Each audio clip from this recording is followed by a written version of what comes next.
I debated which one of the following trade, because I have two trades here at 3 and 4. I kind of debated which one was a better move overall. And I think I landed at Cam Johnson to the Denver Nuggets here at number 3.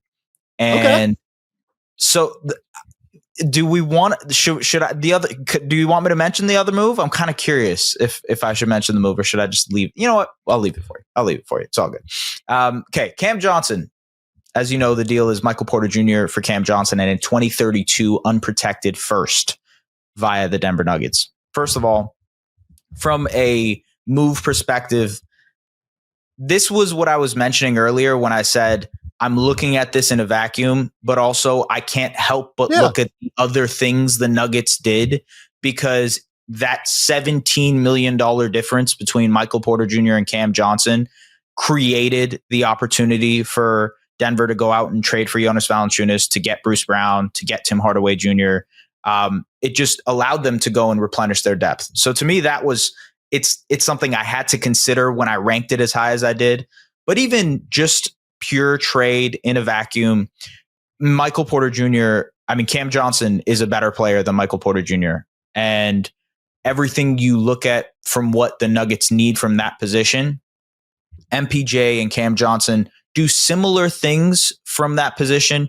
Great spot up shooters, good transition players. MPJ is obviously a little bit bigger. But I genuinely think like what Cam Johnson does as a smart cutter, as a guy who moves intuitively without the ball, who can do a little bit more with the ball than MPJ does. You know, he can actually dribble and put the ball down on the floor and create. I don't think the Nuggets will be relying on that heavily, but that is something that he can do more than Michael Porter Jr. That to me is what makes this as high of a deal, as one of the best offseason moves, is just the fact that they added that flexibility to be able to go out and get that depth. But also, this is a guy, Cam Johnson, 85th percentile on spot ups, like 89th percentile in transition, 81st percentile off screens. It's crazy because Synergy only has it that he had 35 cuts last season for Brooklyn, and that wasn't really his role. Like who was he cutting to get open for? But he's going to cut to get open for Nikola Jokic. So I just think it's an excellent fit for what they want from that position, and the flexibility was a big part of it too. Was on my board. I had it like a little bit lower. I do like this deal a lot for Denver. I do like it a lot for Denver. I want to start there. I am a big fan of this, and I think that it is a sharp move.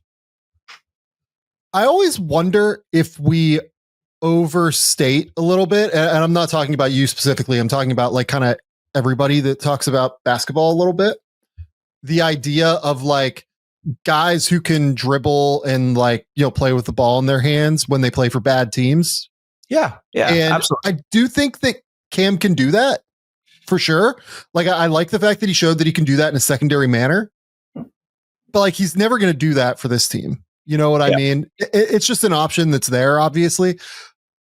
But a guy that averaged 19, 4 and 3, obviously. The thing that I think is the biggest value add that like very few people are talking about, Michael Porter Jr. was one of the worst passers is one of the worst passers in the NBA. Just point blank. That's true. Yeah. That's just kind of the reality of who he is as a player. I'm sorry. What Cam Johnson is a passer and like quick decision maker, I think will really add to the flow of this offense in a real way. I'm not convinced that like Cam Johnson has more like offensive game than Michael Porter does in terms of like being able to create a shot like at a super high level. I think he's probably a little bit better in ball screens than what Porter is because of the passing ability. And I think he can like read the court a little bit better and like be able to get to where he needs to in terms of his spots. But like, I think it's a marginal advantage in terms of like shot creation. Right. Like I think Michael can like actually do some of that stuff a little bit. He's particularly good at like taking advantage of mismatches. Like Cam can't really like elevate over the top of the dude. Like he's big and he's 6'8", but like he's not like jab stepping, elevating over the top. Right. Like he just doesn't have that necessarily. I do think that where the value add comes in is that He is a much better passer, much better processor. I think he fits a little bit better with this offense in general that Jokic prefers to run, obviously, this like heavily motion-based scheme. I do think that the odds are that Johnson will probably be close to as good of a cutter as Michael Porter Jr. is. Porter's obviously bigger and thus like I think has a little bit more of a skill set at finishing at the basket than what Cam is. But I think Cam's like timing is probably going to be a little bit better than what Porter's was, especially once he gets the rhythm with Jokic and everything. Ultimately, I do like the defensive side is interesting. I guess I'll get this perspective from you as well. I think that there are matchups where like MPJ's flexibility just in terms of size and like a little bit of strength helps add to what Denver was able to do versus Cam, who's like more diligent off the ball, certainly than what Michael is. And I think like their overall team defense will probably be a little bit better with Cam. But like, I do wonder if like there are certain matchups, like I'm thinking about Houston specifically when I talk about this, like Houston's ability just to go like so big versus them. Like you could theoretically go like, you know, Alperin and Adams in the front court in order to try to slow down Jokic. And then you have KD and Amen kind of out on the perimeter to deal with like Aaron Gordon and Jamal and now Cam Johnson if you need it. Obviously, like we kind of assume Jokic will just like problem solve and figure it out. I do wonder if like Houston specifically is a team that's kind of like been built to counteract some of what makes Denver so special. Maybe, but like these are champagne problems, right? But I think Denver is in a position where they should be thinking about the champagne problems a little bit. You know what I'm saying? Yeah, no, definitely. I think one of the questions about what the Denver has done generally in the offseason has to be how they match up with the rest of the West. And Houston is a big part of that problem just because they're so big. OKC is also huge. So the size factor is going to be something in the playoffs if they match up in a series. And you look at when you think of what Denver did against OKC in the playoffs and they ran that zone, size is a big part of playing any zone defense. Like, yes, Cam Johnson will be positionally better in a zone if they ever go to that zone. I wonder if they lean into it more next season.